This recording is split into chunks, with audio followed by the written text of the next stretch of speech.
इन असुरों का वध करने हेतु सर्वप्रथम मुझे भी देवी मातंगी रूप में आना ही होगा। किंतु प्रभु महाशिव के मातंग रूप में प्रकट हुए बिना मैं देवी मातंगी स्वरूप कैसे ले सकती हूँ? और उसके लिए तो प्रभु को स्तंभन से बाहर आना होगा। और यदि वो अपनी स्तंभित अवस्था से बाहर आ गए तो उनके पाप स्वतः कहीं भंडासुर की ओर न बढ़ जाए। यदि प्रभु महाशिव मेरे साथ आ गए तो मेरी विजय निश्चित हो जाएगी।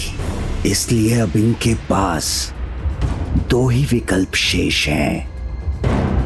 विवश होकर प्रभु महाशिव को स्तंभन से मुक्त कर दें अथवा बिना कुछ किए ही अपनी पराजय स्वीकार कर लें, क्योंकि शुंभ निशुंभ की शक्ति से इनका उचित परिचय हुआ ही कहां है।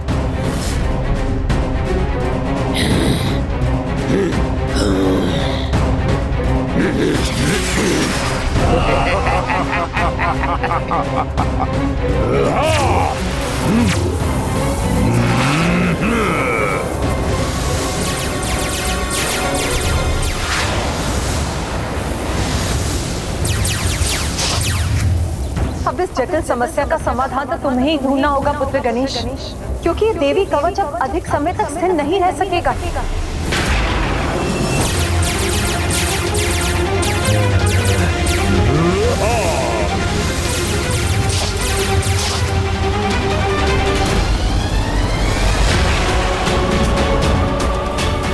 आज कवच और देवियों का मान दोनों एक साथ टूटेंगे।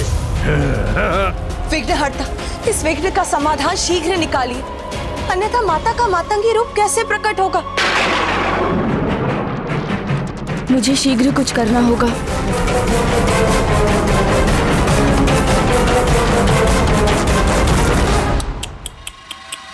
कोई हल नहीं है इसका। हे प्रभु महाशिव, अब आपके स्तंभन से बाहर आने का समय हो चुका है। अब तो चित भी मेरी और पट भी मेरी। हाँ हाँ, सोचिए प्रभु, विचार कीजिए। बुद्धि के देवता है ना आप, तो आपकी इतनी परीक्षा तो चलती है।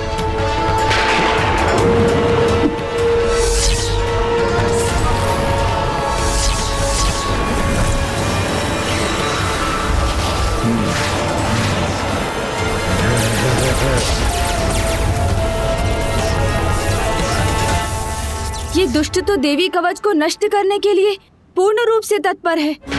सोचो पुत्र, मुझे विश्वास तुम अपनी बुद्धि से समस्या का कोई उपाय अवश्य ढूंढ लोगे। माता, आपने कहा था स्थिर भाव से कोई समाधान अवश्य प्राप्त होता है, किंतु इस बार तो मुझे कुछ भी नहीं सूझ रहा है।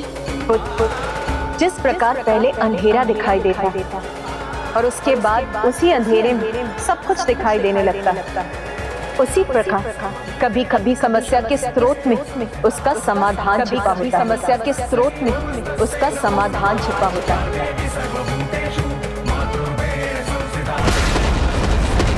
कभी कभी समस्या के स्रोत में उसका समाधान छिपा होता है। समस्या के स्रोत में ही उसका समाधान भी छिपा होता है।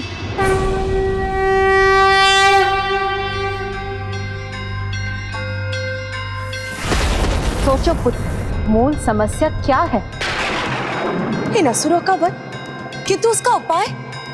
नहीं माता, उसका समाधान तो माता कौशिकी के प्रकट होने में है। तो फिर ये टूटता हुआ देवी कवच? इस समस्या का हल भी माता कौशिकी के प्रकट होते ही हो जाएगा, किंतु हल तो ये निकालना है कि प्रभु महाशिव के मातंग रूप के बिना माता मातंगी कैसे प्रकट हो। अब तुम उचित दिशा में सोच रहे हो पुत्र, किंतु अब तुम्हें इस दिशा में और विचार करना होगा। समस्या तो ये है कि प्रभु महाशिव को उनके स्तंभन से मुक्त नहीं किया जा सकता, क्योंकि ऐसा होते ही वो भंडासुर के निकट चले जाएंगे। माता पार्वती ने भी तो प्रभु मातंग की समाधि की स्तंभित अवस्था को देख माता मातंगी का रूप धारण किया था। तो फिर एक ही अवस्था के दो भिन्न परिणाम कैसे हो सकते हैं? और उससे भी बड़ा सत्य तो ये है माता कि प्रभु को हम उनके जिस रूप में स्मरण करते हैं वो हमें उसी रूप में प्रत्यक्ष दर्शन देते हैं। मैंने उचित कहा ना माता?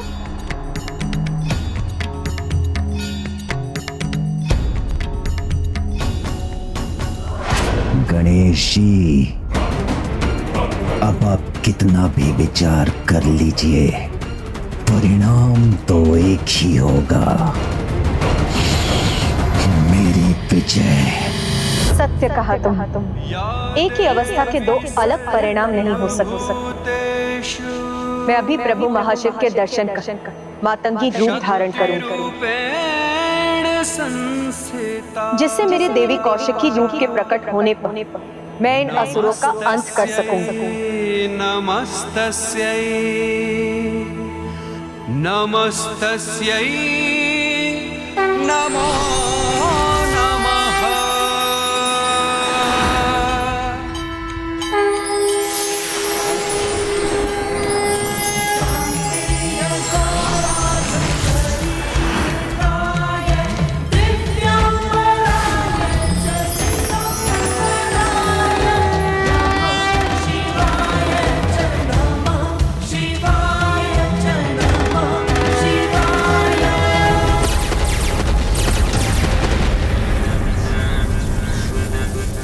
माता के यहाँ से लुप्त होने के कारण उनका देवी कवच भी दुर्बल पड़ता जा रहा है।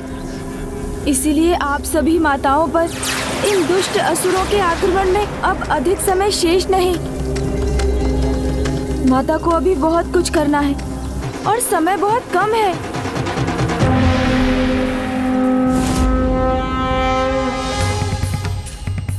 प्रभु, यदि आप मेरे हित में स्तब्ध हैं, अपना प्रत्यक्ष रूप खोकर अप्रत्यक्ष हो रहे हैं, तो मैं भी आपका साथ अवश्य दूंगी।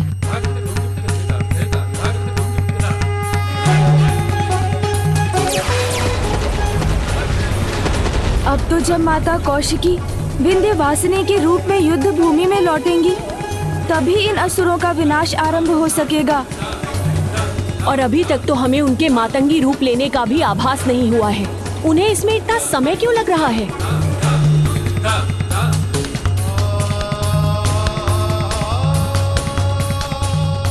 ये तो अति उत्तम है कि अब ये दोनों भी स्तंभित हो गए हैं।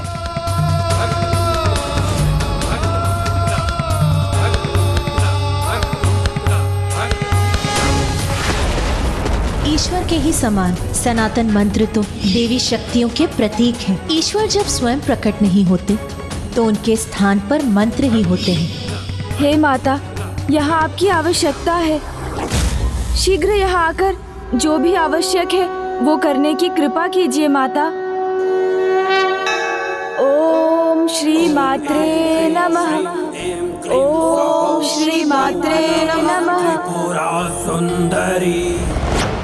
ये तो दुर्बलता की आहट है। जब विपदा सामने आती है और उसका सामना करने का कोई उपाय नहीं होता, तो जो बलहीन होते हैं वो भगवान का नाम जपने लगते हैं।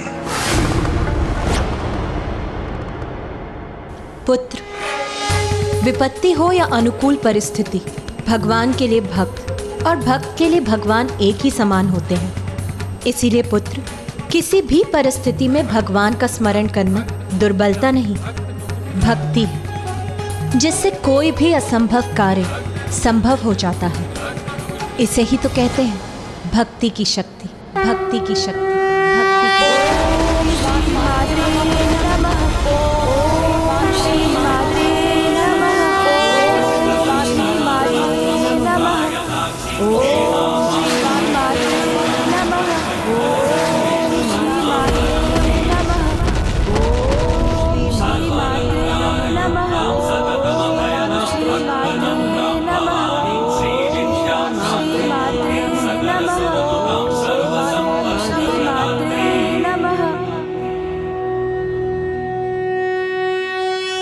माता, आपके यहाँ आने में अब तनिक भी विलंब नहीं हो सकता। कृपा कीजिए माता।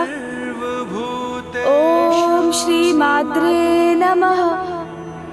शक्ति रूपेण मुझे क्षमा कीजिए प्रभु, आपको स्तंभन से बाहर निकाल सकूं, उसके लिए मुझे अभी और समय लगेगा। सर्वप्रथम मुझे भंडासुर से युद्ध कर इस युद्ध का अंत करना होगा।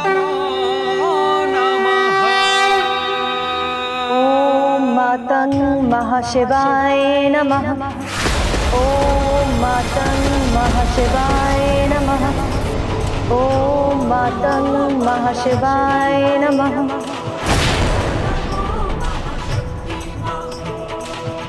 माता ने हमारी पुकार सुन ली और अब वो शीघ्र माता मातंगी रूप धारण करने जा रही हैं।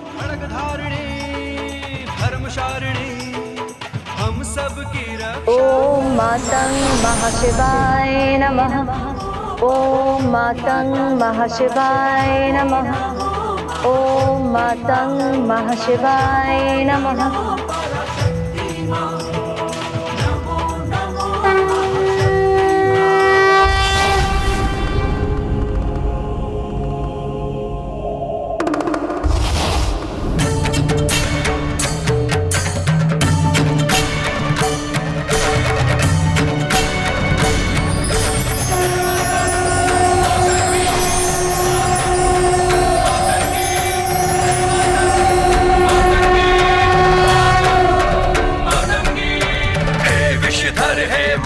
बिहारी भस्म में रंजित अद्भुत होरी।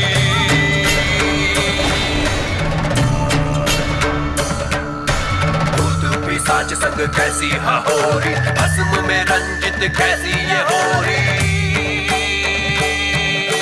हे मातंग मातंगी मातंग मातंगी, हे मातंग मातंगी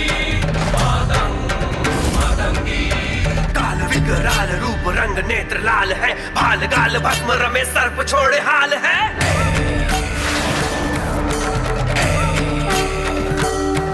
ओम ऐं भगवती मातंगेश्वरी। ओम ऐं भगवते मातंगेश्वरी।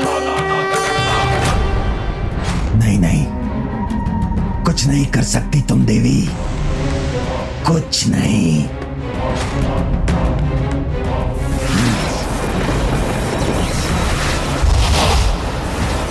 देख क्या रहे हो?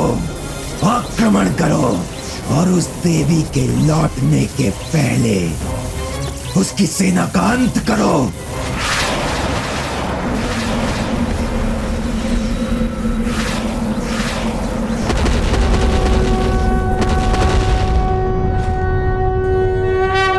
ओम ऐं भगवती मातंगेश्वरी। ओम ऐं भगवती मातंगेश्वरी।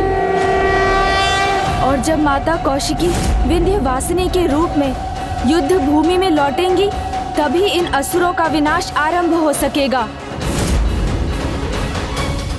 ओम ऐं भगवती मातंगेश्वरी। ओम ऐं भगवती मातंगेश्वरी।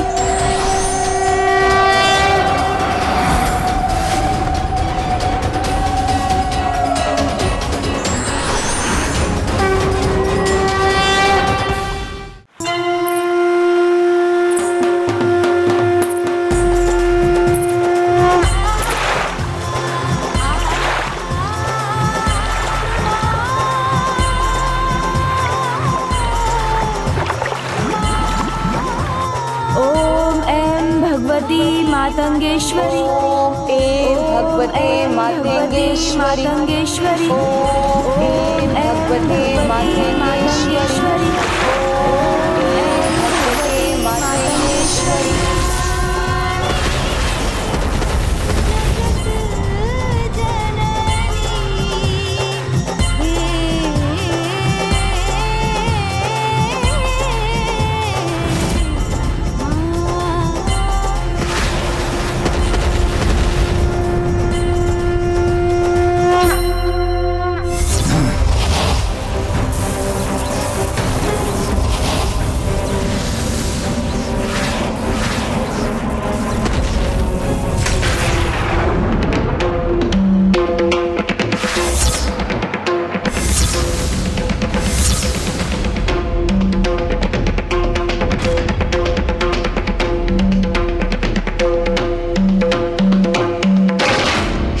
निशुंभ, अब बिना विलंब किए इनकी मुख्य देवी के लौटने के पहले इन्हें स्तंभित कर दो और अपनी अपार शक्ति से इन्हें कुचल कर रख दो।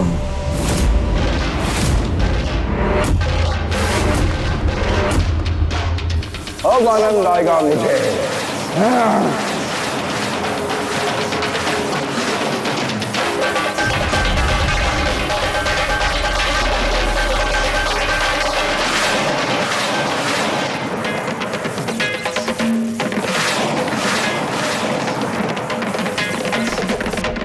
हे माता, आप कहाँ हैं? कहाँ हैं आप?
कैसी हाहोरी, भस्म में रंजित कैसी ये होरी। हे मातंग मातंगी, मातंग मातंगी। अब आ ही गई हो देवी, तो यहां से वापस नहीं जा पाओगी।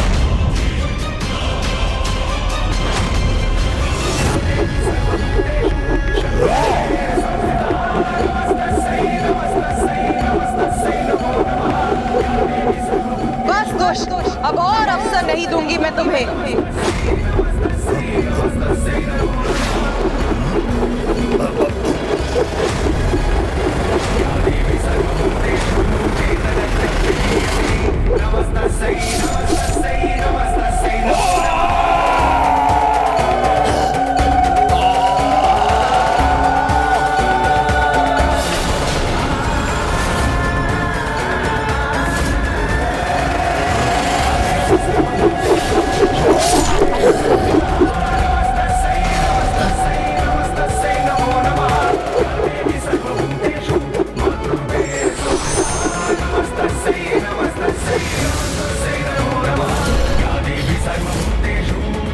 अब मैं हूं यहाँ, साहस है तो करो आक्रमण। इसने तो युद्ध आरंभ होने के पूर्व ही मेरे योद्धा धूम्रलोचन का वध कर दिया।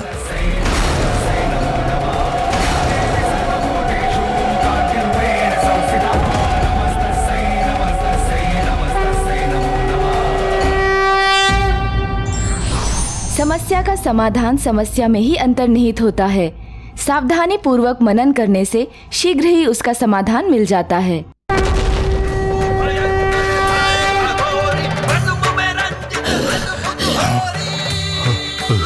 मेरे महान योद्धा धूम्रलोचन का वध कर दिया इस नारी ने।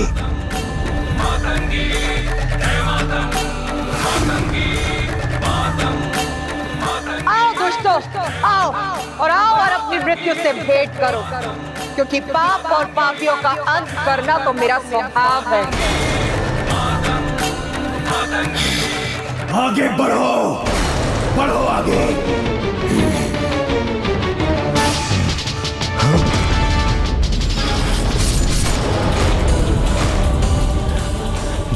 जिस युद्ध का परिणाम हमें पता है, उसे दोहराने में क्या लाभ है?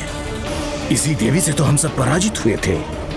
एक बार पुनः पराजित होने में भला क्या बुद्धिमानी है?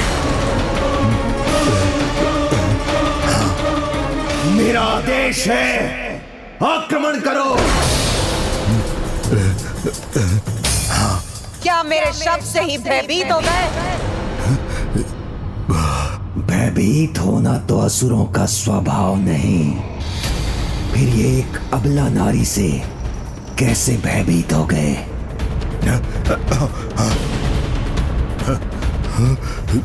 भंडासुर का युद्ध तो आरंभ होने के पहले ही अंत की ओर है।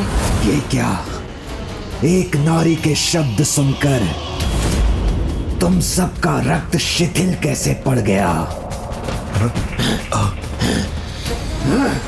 वो असुर ही क्या जिसका रक्त अपना ताप खो दे? भंडासुर ऐसा होने नहीं देगा। असुरों के रक्त में उबाल मैं लाकर रहूंगा।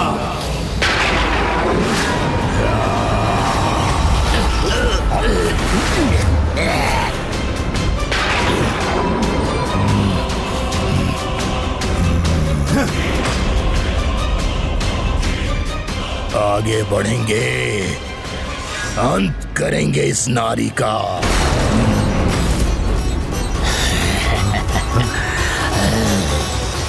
तुम कुछ समय और इस नारी को उलझा कर रखो। मेरे हाथ पुनः बढ़ते ही स्त्री को स्तंभित कर मैं उसे बंदी बना दूंगा।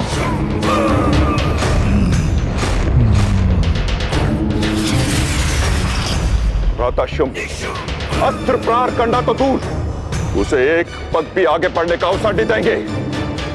आप व्यर्थ में चिंतित ना हो।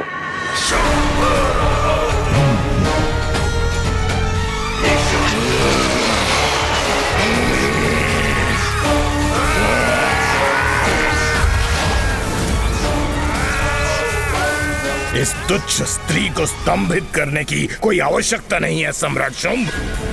हम तो इसे बड़ी सरलता से बंदी बना लेंगे।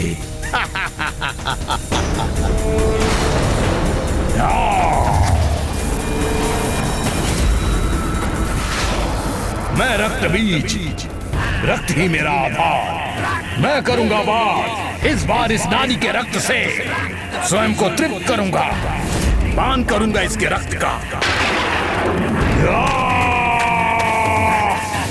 ये सभी असुर एक साथ माता और उनकी सेना पर आक्रमण कर रहे हैं।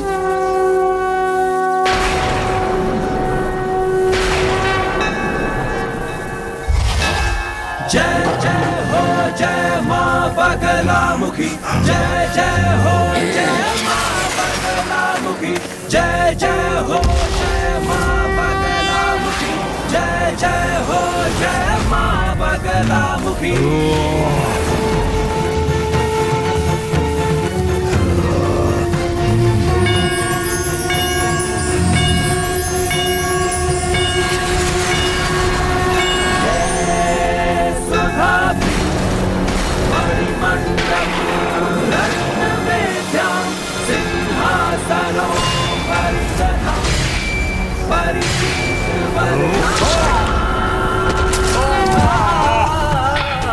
भ्राता मुंड, ये क्या?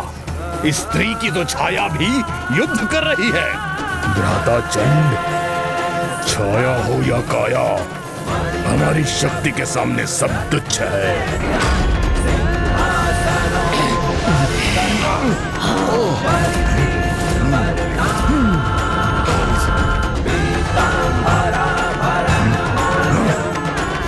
रक्त बीज है हम, रक्त ही हमारा आधार। हमारे रक्त की जितनी बूंदें धरा पे गिरेंगी उतने ही रक्त बीज उत्पन्न होंगे। यदि इसका रक्त बहने से हमारी सेना में विस्तार होता है तो अवश्य अगला प्रहार इसी पर होना चाहिए।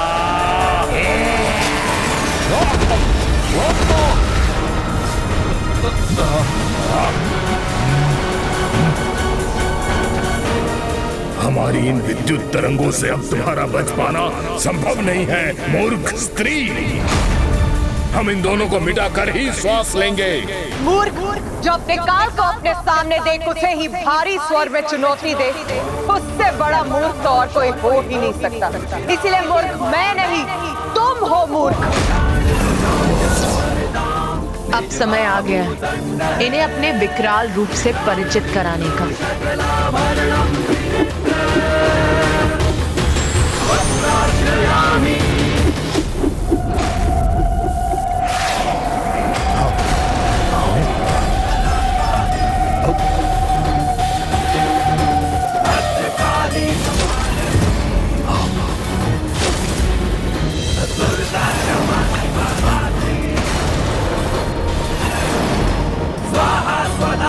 माता काली के सामने तो कोई नहीं टिक सकता।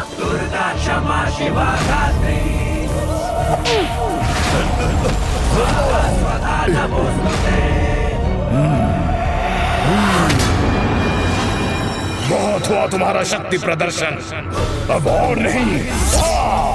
अब हमारे विद्युतास्त्र अंत करेंगे तुम्हारा। अंत तो निश्चित।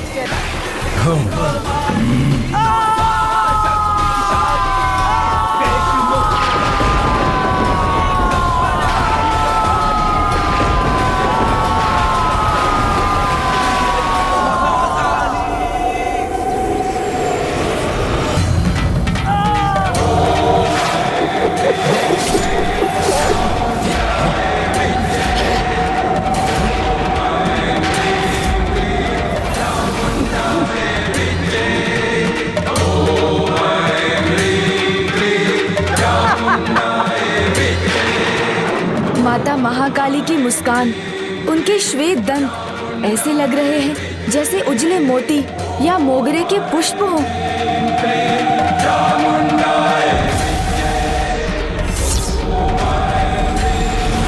चंड और मुंड जैसे भयानक असुरों का अंत कर दिया इस देवी ने।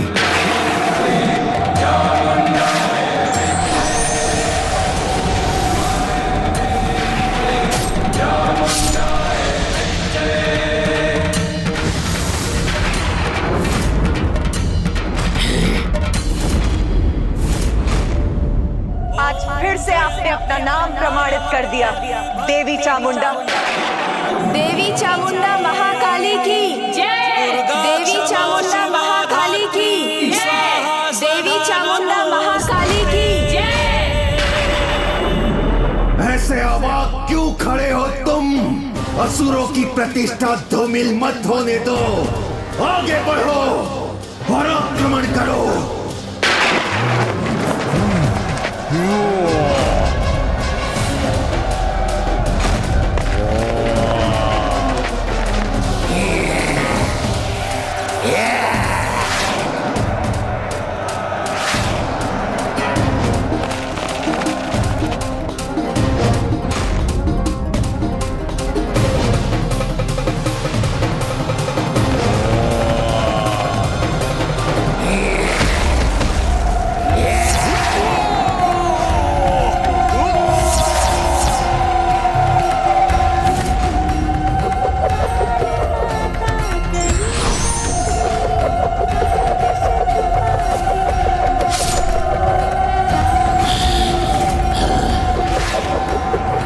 निशुंभ रुकने वाला नहीं है और तीव्रता से आक्रमण करूंगा मैं।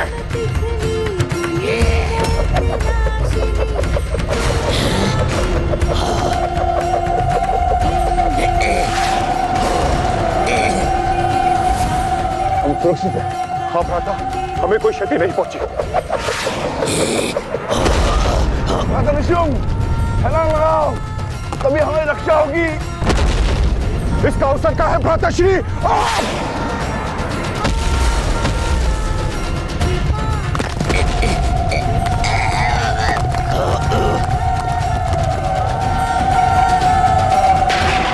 मेरे सभी असुर महायोद्धाओं को ऐसे कैसे पराजित कर सकती है ये?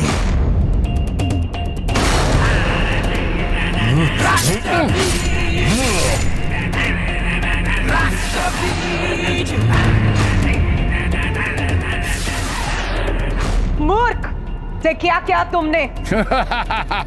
असंख्य और रक्त बीज उत्पन्न कर माता को घेरने के लिए रक्त की वर्षा की है इन दुष्टों ने। उचित है, इसका परिणाम तो तुमको भुगतना ही होगा।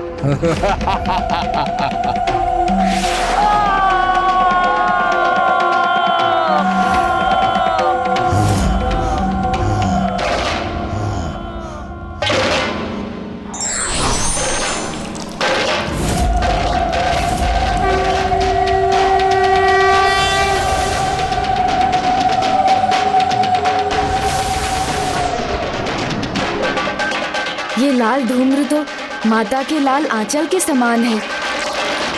माता अवश्य कुछ अद्भुत करने वाली है।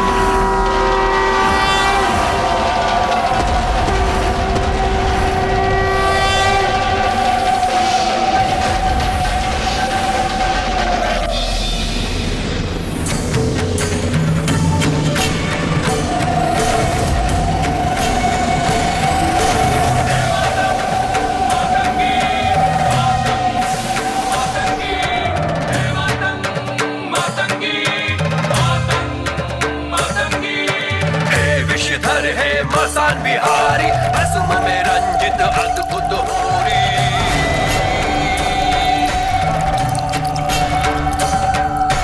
भूत पिशाच संग कैसी होरी, असुम में रंजित कैसी ये होरी।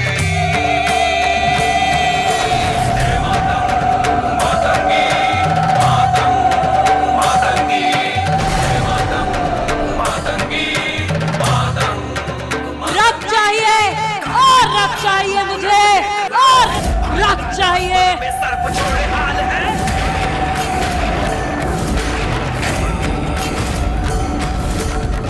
गले मुंड झुंड भूत और पिशाच है, होरी या अंदर गुलाल है।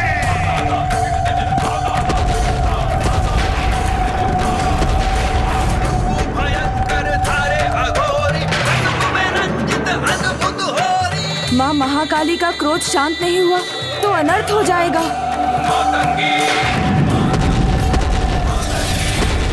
इस सृष्टि के अंत में ही मेरा आरंभ छिपा है।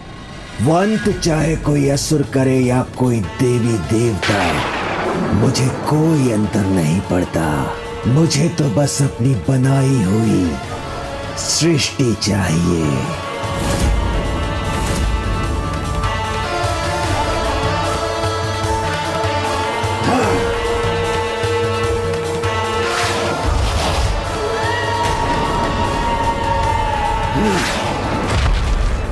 अब शीघ्र ही जब ये सब समाप्त होगा और सब नष्ट होगा तो एकमात्र भंडासुर ही शेष रह जाएगा।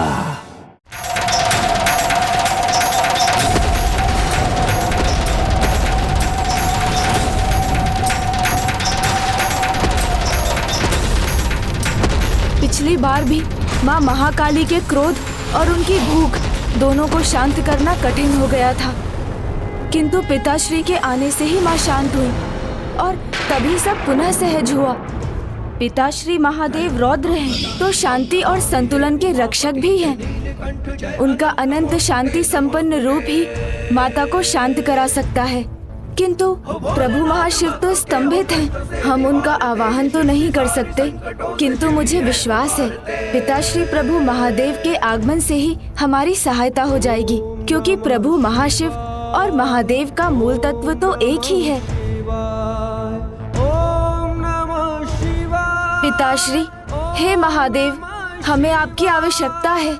दर्शन दीजिए पिताश्री, क्योंकि आपके ही दर्शन से माँ महाकाली का ये रौद्र रूप शांत हो सकता है। महाकाली का ये रौद्र रूप शांत हो सकता है।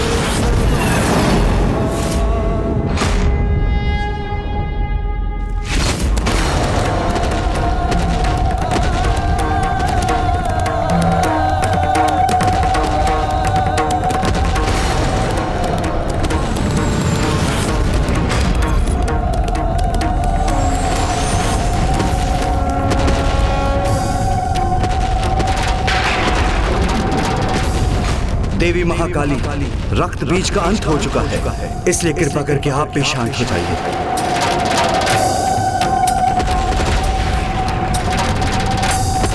देवी महाकाली, देवी महाशक्ति, शांत हो जाइए, शांत हो जाइए, शांत हो जाइए। मैं आपसे निवेदन करता हूँ, शांत हो जाइए, कृपा करके शांत हो जाइए। माता महाकाली तो पिता श्री महादेव का अनुरोध सुनकर भी नहीं रुकी, तो मुझे सभी ब्रह्मांडों से समस्त प्रभु महादेव का आवाहन करना होगा। कदाचित उनका संयुक्त शिव तत्व माँ को शांत करने में सहायक बन सके।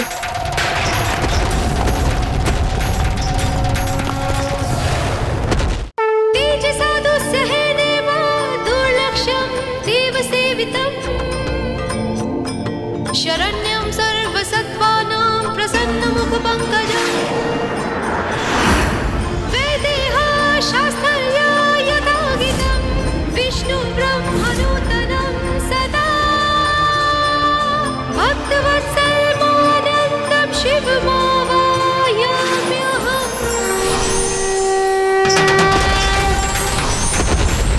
देवी महाशक्ति, शांत, देवी महाकाली, शांत हो जाए, शांत हो जाए, शांत हो जाए, देवी शांत हो जाए।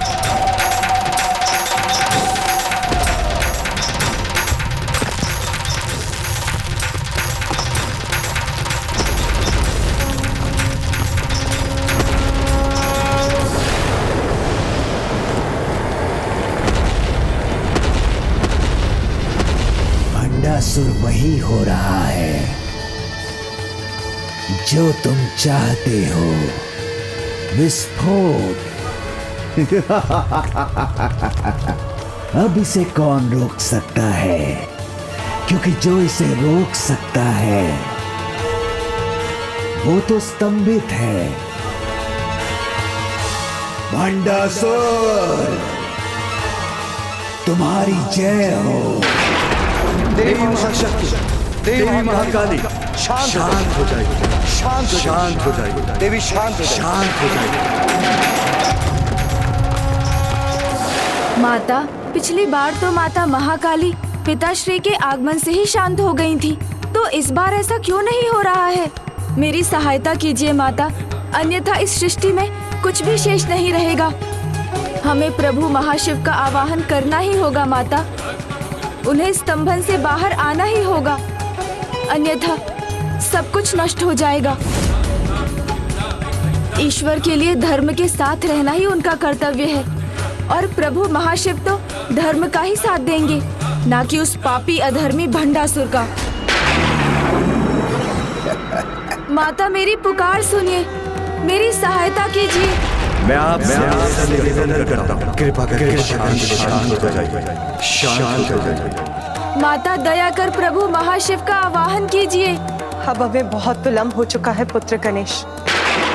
अब प्रभु महाशिव को उनकी स्तंभित अवस्था से बाहर निकालकर यहाँ लाना असंभव के समान हो चुका है, क्योंकि अब वो सगुण से निर्गुण अर्थात साकार से निराकार हो रहे हैं। क्योंकि अब वो सगुण से निर्गुण अर्थात साकार से निराकार हो रहे हैं। प्रभु महाशिव सगुण से निर्गुण हो रहे हैं, निराकार हो रहे हैं। अब उनके प्रत्यक्ष रूप का थोड़ा ही अंश अप्रत्यक्ष होना शेष।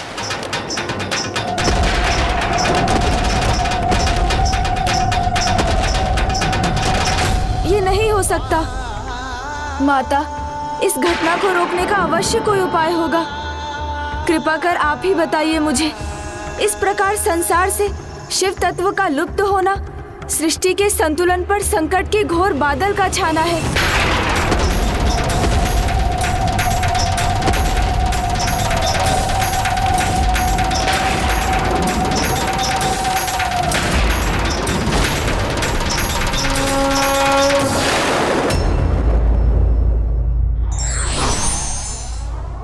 नारी उस शक्ति की प्रतीक है जो सृजन और विनाश दोनों कर सकती है।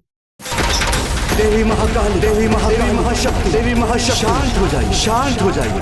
मैं आपसे निवेदन करता हूँ। अब माता महाकाली को रोकने का कोई उपाय नहीं, क्योंकि महाशिव सगुण से निर्गुण हो चुके हैं।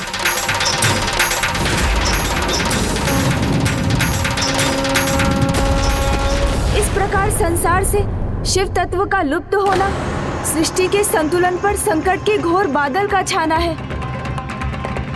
माता, मैं ये अनर्थ कदापि नहीं होने दूंगा। प्रभु महाशिव को निर्गुण निराकार होने से मैं रोकूंगा। मुझे अनुमति दीजिए। उत्तम, अति उत्तम। महाशिव नहीं तो पराशक्ति भी पूर्ण नहीं। अर्धनारीश्वर जो है ये, एक नहीं तो दूसरा भी नहीं, दोनों नहीं तो ये सृष्टि भी नहीं। भंडासुर, अब तुम्हारी ये विजय तो निश्चित है। अब तुम्हें त्रिदेव बनने से कोई नहीं रोक सकता। तुम्हें त्रिदेव बनने से कोई नहीं रोक सकता। तुम्हें त्रिदेव बनने से कोई नहीं रोक सकता।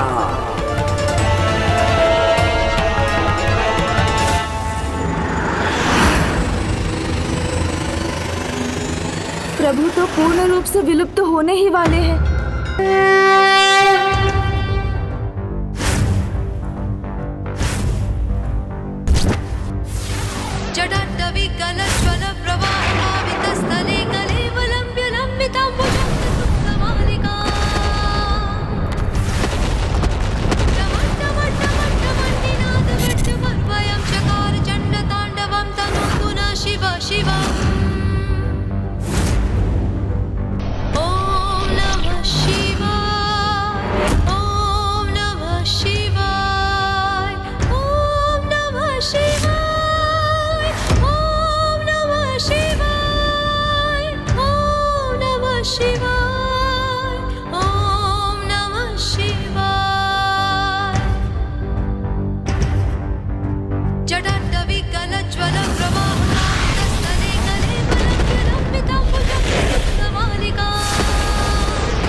प्रभु पूर्ण रूप से अदृश्य हो गए।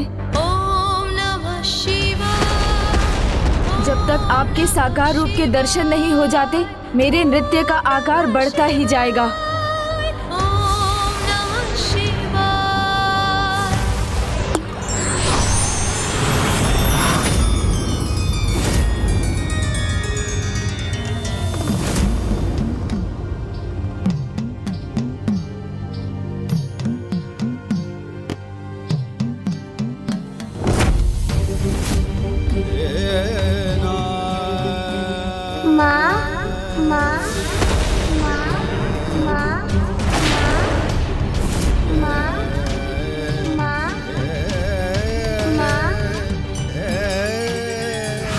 किसके शब्द हैं ये?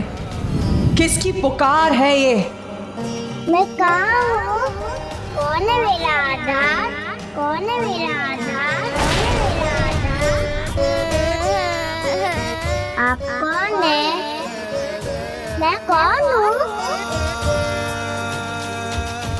मुझे बताइए ना, आप कौन है? मैं ब्रह्मदेव हूँ। आप ब्रह्मदेव हैं? ब्रह्मदेव, मुझे बताइए ना, मैं कौन हूँ? मेरा कोई नाम ही नहीं है, मेरा कोई परिचय भी नहीं। कौन है मेरी माता? किसके शब्द हैं ये? किस बालक के रुदन का स्वर है ये?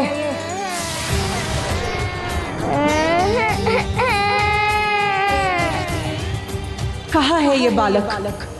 और इतने दुखी स्वर में माँ को क्यों पुकार रहा है ये? मुझे बताइए ना, मैं कौन हूँ? मेरा नाम क्या है? रुद्र। रुद्र, रुद्र,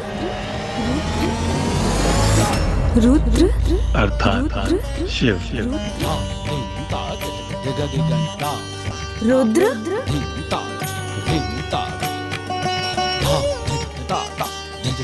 प्रभु महाशिव अपने इस रूप में लौट आए। रुद्र, आपका रुदन सुन, मेरी जिह्वा पर आपके लिए यही नाम आया है प्रभु बाल शिव।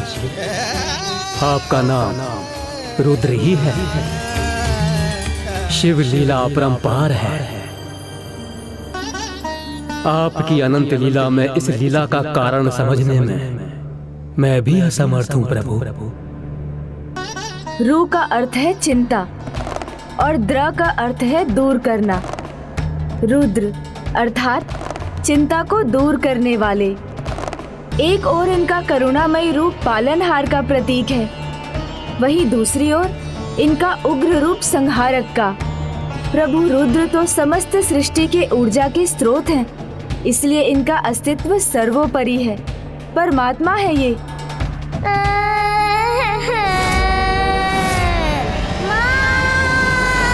वो रुदन कर रहा है, अर्थात वो किसी संकट में है।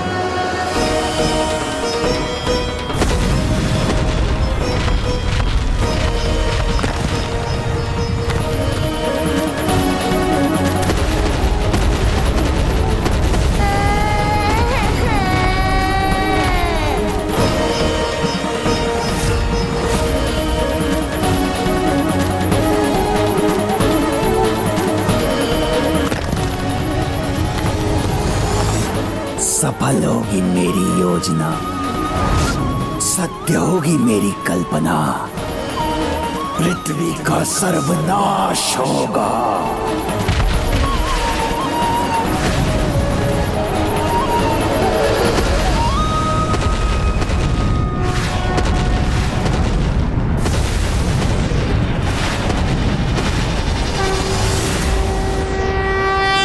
भद्रकाली कष्ट निवारिणी जय महाकाली माँ। मैं कौन हूँ? जय महाकाली रुद्र माँ।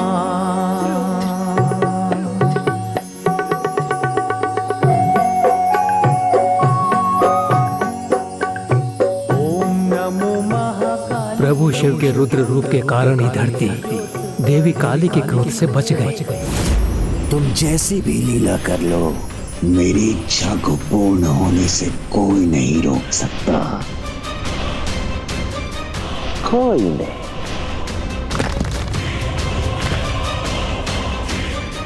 अब हुआ विस्फोट।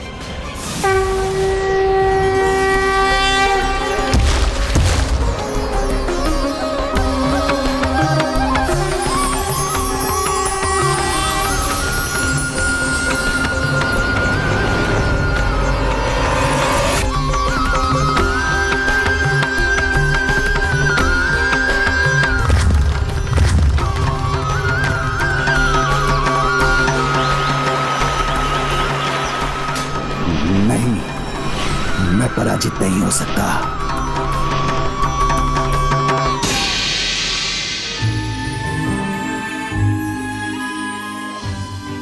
प्रभु बाल शिव ने देवी काली का रोष शांत कर वो संभव किया जो किसी के लिए भी संभव नहीं था। बालक की पुकार सुनकर सब कुछ भूल वो दौड़ी चली आई। ऐसा एक माँ ही कर सकती है।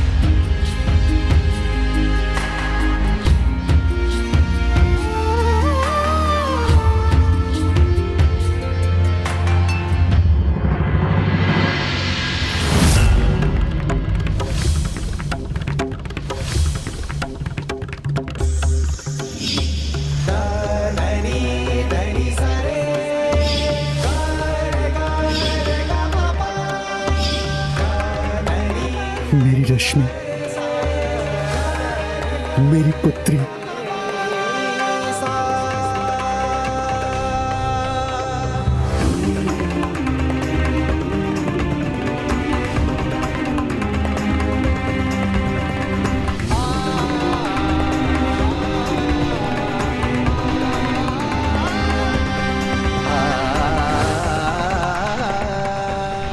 रश्मि प्रभा, एक बार फिर मैं तुम्हें अपने हाथों में उठाकर अपनी गोद में उठाना चाहता हूं।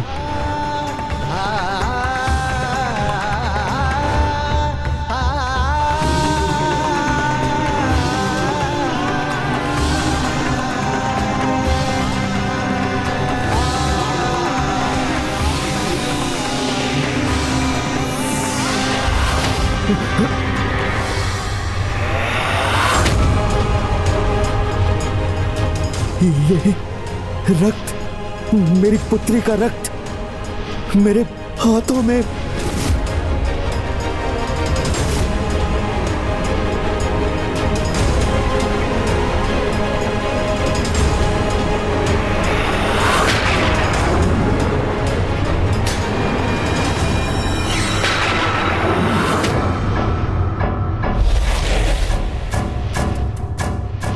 शुंभ निशुंभ,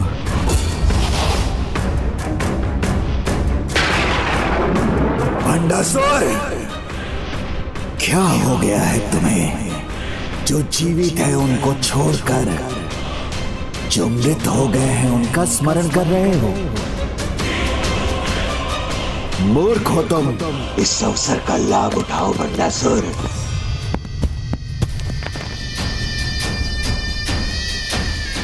सब डूबे हैं अपनी भावनाओं के सागर में, तो अब मैं भर लाऊंगा अपनी विजय का गागर। अब युद्ध में अपनी विजय के लिए इतनी दुष्टता तो चलती है।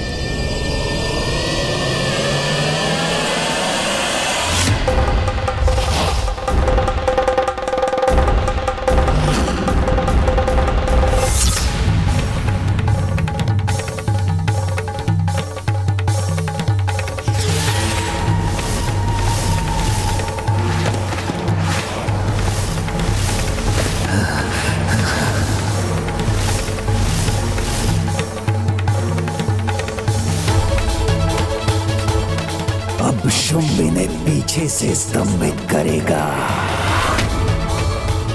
तब निशुंभ करेगा इनका नाश।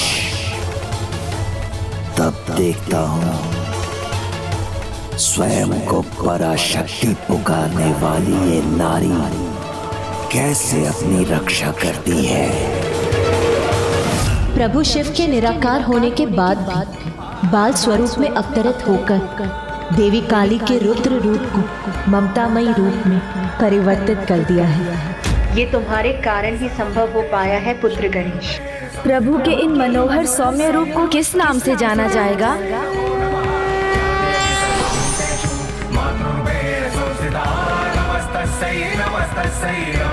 बटुक भैरव, बटुक भैरव, बटुक भैरव,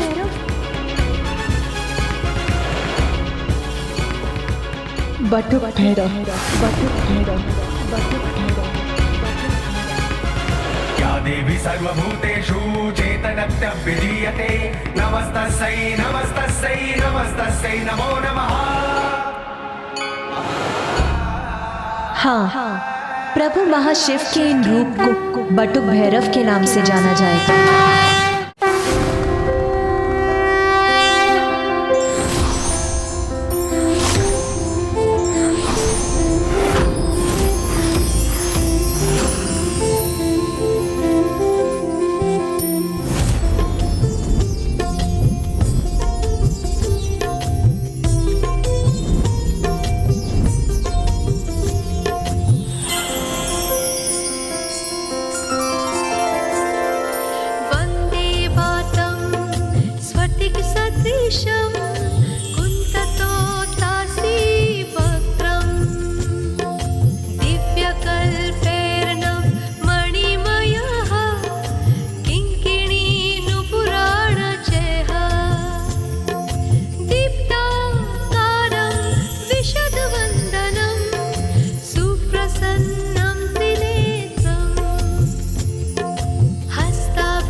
मेरे सबसे बड़े अस्त्र, प्रस्तुत हो जाओ अपने अगले आक्रमण के लिए। हमें क्षमा कीजिए प्रभु बटुक भैरव। प्रभु आपके निराकार रूप लेने से पहले आपको स्तंभन से बाहर नहीं ला सके, किंतु अब परिणाम जो भी हो, आप अपने शिव तत्व को पृथ्वी पर लौटाकर अपने महाशिव रूप में दर्शन देने की कृपा कीजिए, क्योंकि आपके बिना सृष्टि अधूरी है प्रभु, मैं अधूरी हूँ। महाशिव यदि साकार होंगे तो मेरा स्वप्न भी आकार लेगा, क्योंकि महाशिव तो मेरे साथ रहने के लिए वचनबद्ध हैं। तुम्हारी प्रार्थना का फल तो मुझे ही प्राप्त होगा देवी।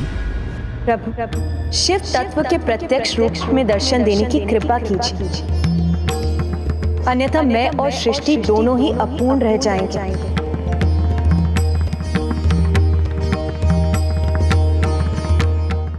प्रभु आएंगे तो मेरी अपूर्ण इच्छा को ही पूर्ण करेंगे।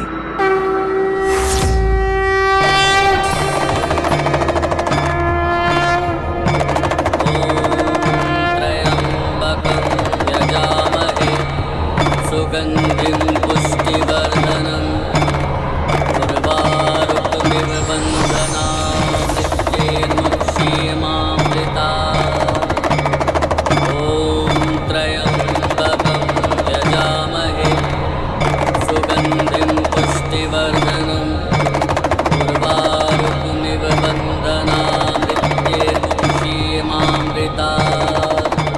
प्रणाम प्रभु। यजामहे सुगंधिं पुष्टिवर्धनम् उर्वारुकमिव बन्धनामृत्येर्मुक्षीयमामृता।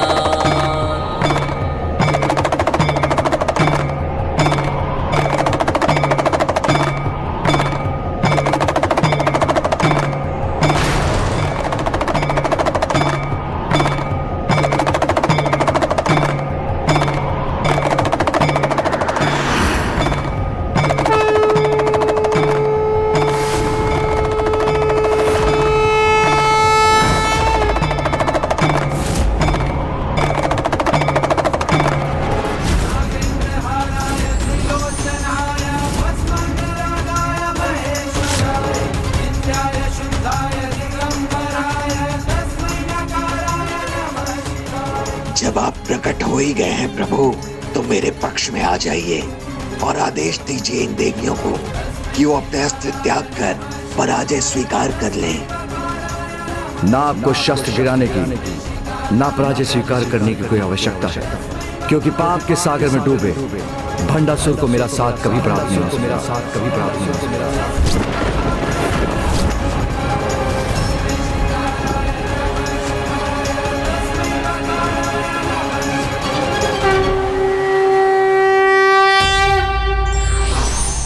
मातृत्व वो शीतल जल है जिसके कुछ ही छींटों से क्रोध की भीषण से भीषण अग्नि को भी शांत किया जा सकता है।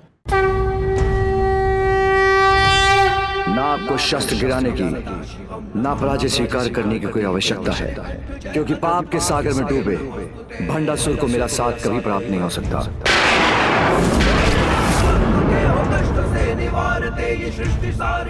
पाप की पराकाष्ठा को पार कर अपने सभी पुण्य खो दिए।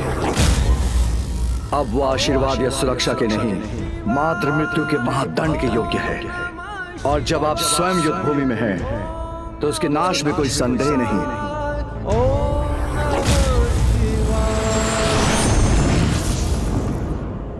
आप मेरे साथ ये अन्याय नहीं कर सकते, मुझे अपने साथ से वंचित नहीं रख सकते। आपको मेरे निकट आना ही होगा प्रभु।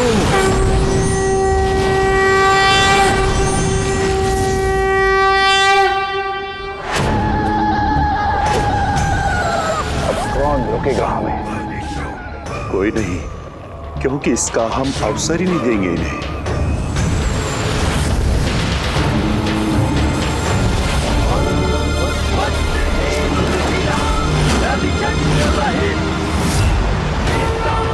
काफी उचित और अनुचित के बीच भेद करने की शक्ति खो देते हैं। उनको सब चलता है, वो यही सोचते हैं, तो ऐसे में सतर्क रहना ही उचित है, विट्ठल के बल से विजय प्राप्त करने का स्वप्न उनकी भूल। पापी कितना भी प्रयास क्यों न कर ले, अंत में उन्हें पराजय ही प्राप्त होती है।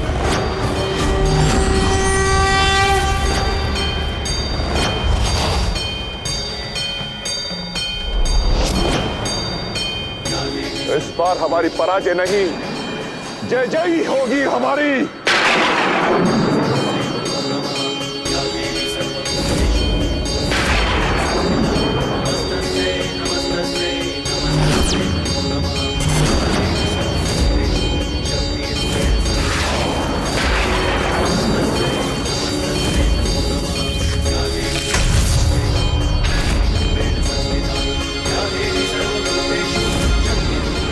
शुंभ निशुंभ के छल को भी विफल कर दिया इस नारी ने।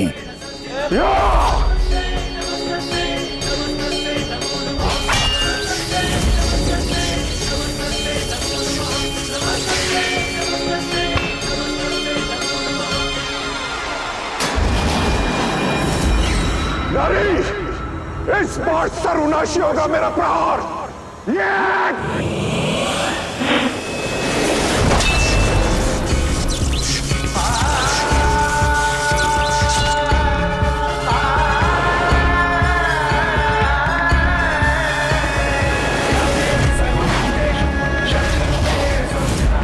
मेरे सभी अस्त्र शस्त्र नष्ट कर रही है ये। कहीं मेरा पुनः वध तो नहीं कर देगी?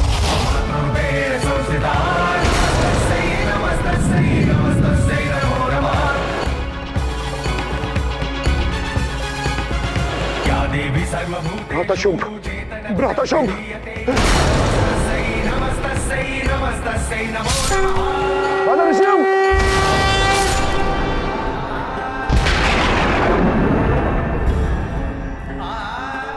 नहीं, ये क्या हो रहा है? शुंभ का भी अंत हो गया।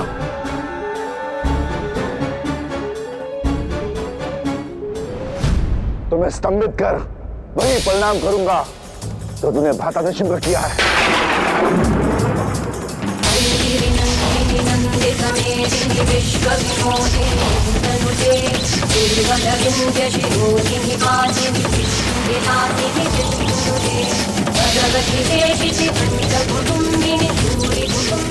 मेरी मायावी शक्ति मुझसे सोकर अपने भीतर समाहित कर रही है।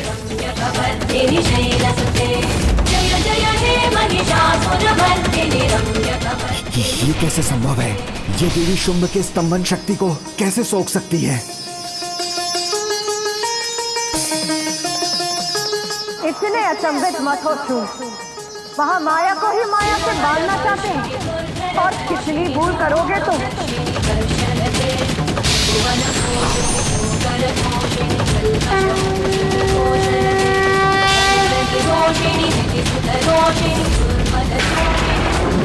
मेरी महामाया और कोई नहीं, मेरी ही निद्रा से उत्पन्न मेरा ही एक स्वरूप है और यही सभी माया की स्रोत और नियंत्रक है।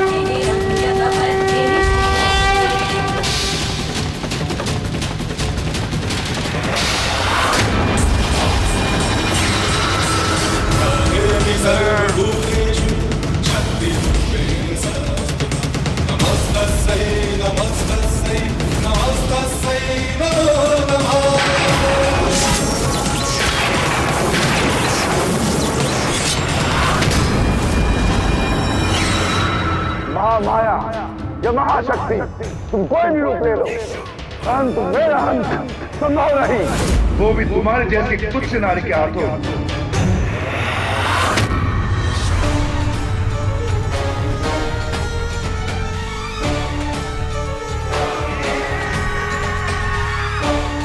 कुछ नहीं होगा मुझे, कुछ नहीं।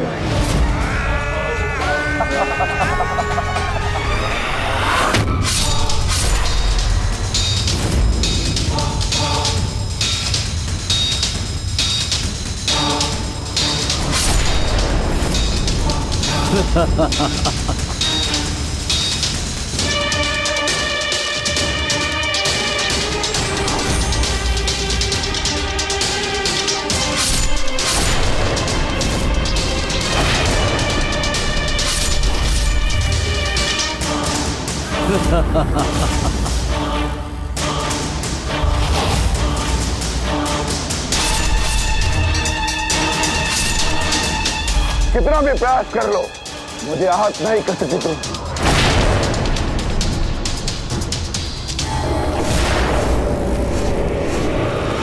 पूर्व में इसके अंत का क्या उपाय था?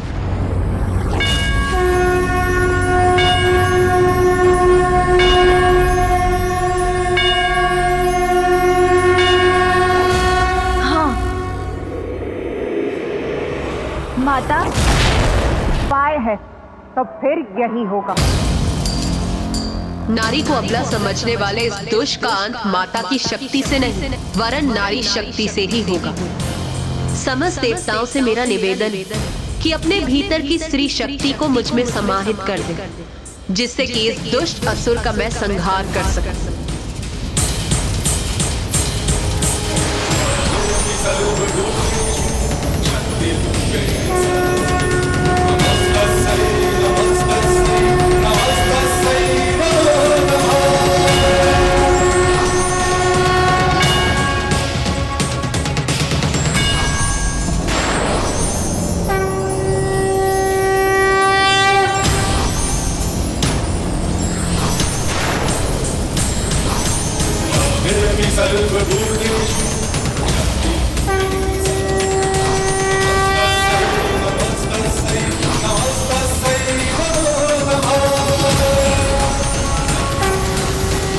मेरी नारी शक्ति भी मुझे छोड़कर देवी में समाहित हो रही है।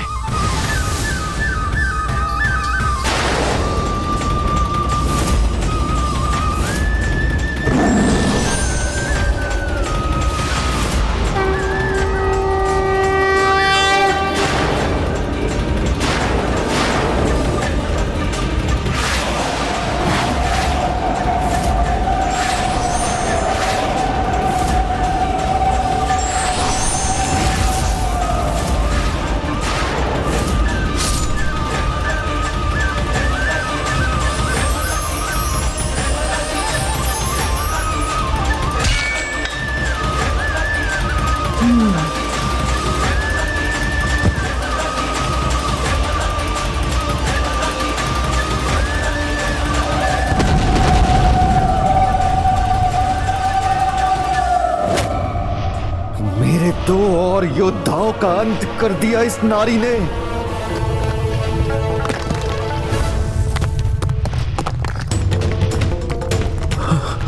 पितृ पर्वत भी क्षतिग्रस्त हो गया।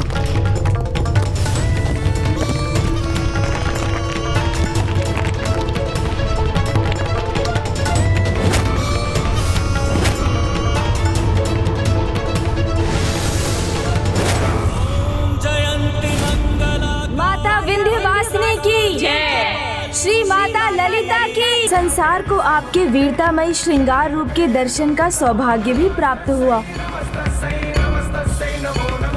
हाँ माता, वीरांगनाओं के पराक्रम में भी उनके सौंदर्य का समावेश होता है। जैसे आपके चरणों पर महिषासुर का रक्त आलता के समान था। चंडमुंड के वध के समय आपके मुख की मुस्कुराहट मोगरे के पुष्पों के समान सुंदरता बिखेर रही थी। रक्त बीज का अंत करने जब आप युद्ध भूमि में उतरी तो वहां रक्त भरी धूम्र का उड़ना आपकी साड़ी के लाल आंचल के लहराने के समान था और रक्त बीज का रक्त आपके होठों की शोभा बढ़ा रहा था। निशुंभ के वध के समय आपकी परछाई जैसे आपके सुंदर केशों की छाया थी और शुंभ का अंत करने पर आपके कंठ पर उभरे श्वेत के कण श्वेत मोतियों के आभूषण के समान थे। इसलिए माता, आपका वीरतामयी श्रृंगार तो अद्भुत था। गणेश, तुम सच में बुद्धि और युक्ति के देवता हो। तुम बुद्धि और युक्ति के बल पर सदा मेरी सहायता के लिए तत्पर रहे। तुमने उचित समय पर देवी कवच का प्रयोग किया और देवियों की सुरक्षा सुनिश्चित की, और जिसकी बुद्धि इतनी प्रखर, वही अपनी सूक्ष्म दृष्टि से मेरे रूप का इतना सुंदर वर्णन कर सकता है। मैं तुम्हें आशीष देती हूँ पुत्र कि जो भी संकट काल में विघ्नहर्ता गणेश का नाम लेकर मेरा देवी कवच पाठ सत्व निष्ठा और श्रद्धा से पढ़ेगा, कोई भी संकट उसका स्पर्श भी नहीं कर सकेगा, कोई भी संकट उसका स्पर्श भी नहीं कर सकेगा।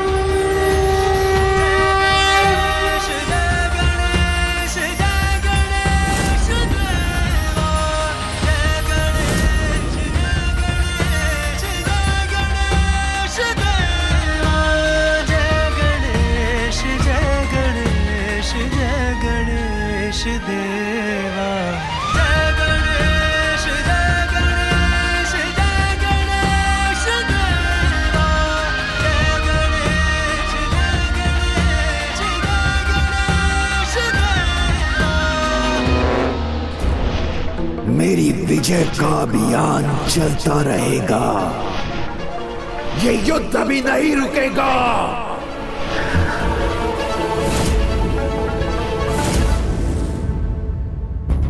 पुत्र गणेश, क्या हुआ? मुझे बताओ, क्या है तुम्हारी चिंता का कारण? इन सभी असुरों से मैं परिचित था, इसीलिए मैं इन्हें पहचान कर इनके अंत का सुझाव दे सका। किंतु यदि भंडासुर ने किसी ऐसे असुर को भेजा जिसे मैं भी ना पहचान सकूं, फिर उसका क्या परिणाम होगा? पुत्र, जिसके पास बुद्धि का बल हो उसके लिए कैसी कठिनाई। इसीलिए अब भंडासुर जो भी करेगा उसकी चिंता तुम त्याग दो। जिन्हें कुछ करना होता है वो विचार नहीं करते।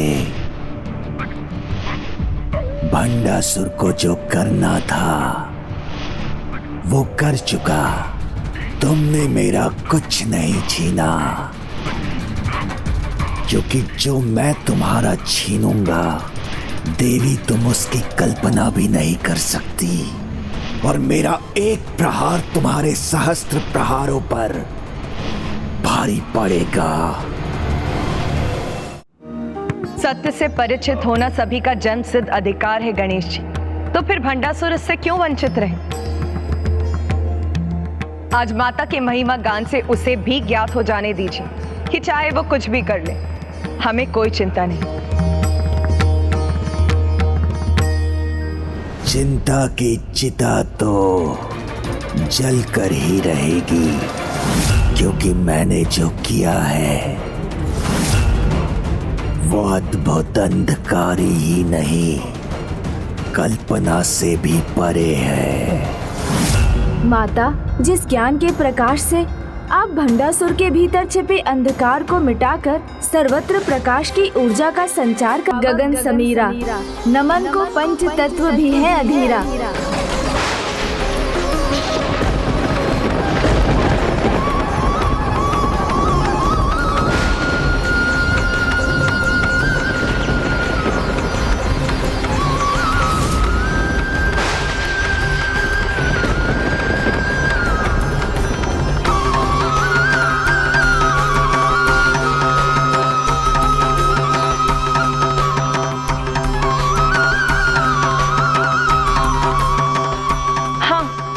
पद चिन्ह है जो श्री माता ललिता ने अपने काली अवतार में अंकित किए थे।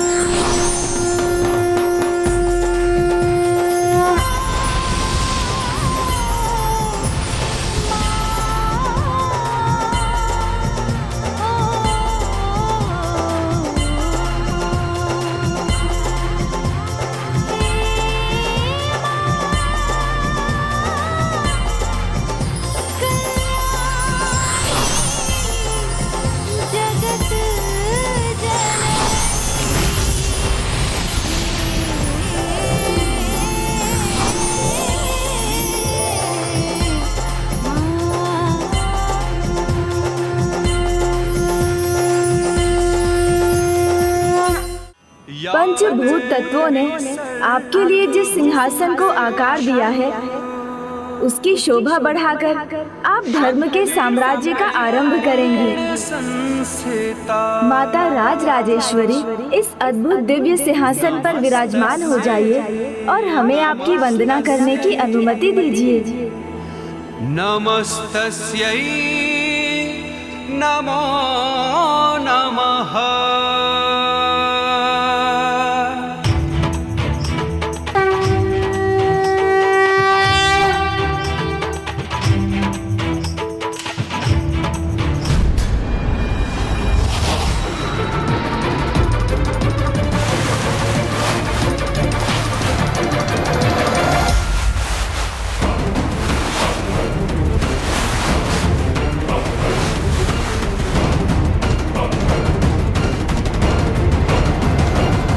जब मेरे जन्म का आधार ही भस्म है तो क्यों न मेरे होने वाले साम्राज्य का सिंहासन भी भस्म का हो, किंतु उसके लिए तो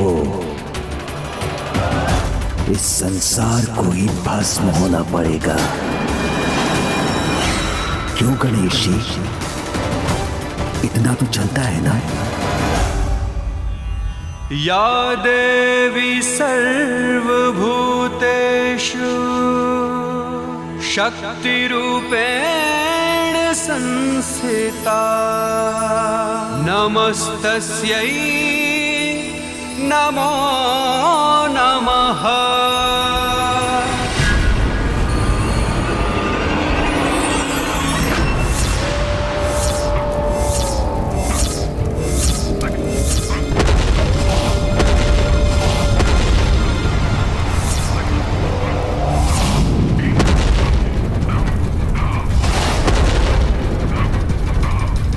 यहाँ जो कुछ भी है सबको अग्नि में भस्म कर दूंगा मैं।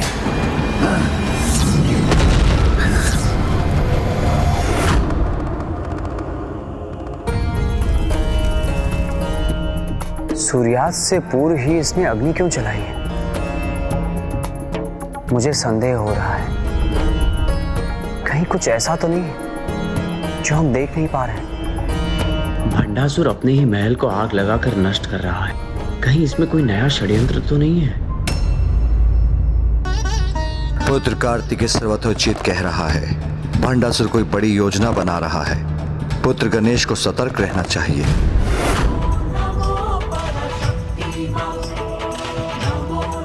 मेरी अगली योजना आपकी कल्पना से भी परे है गणेश जी।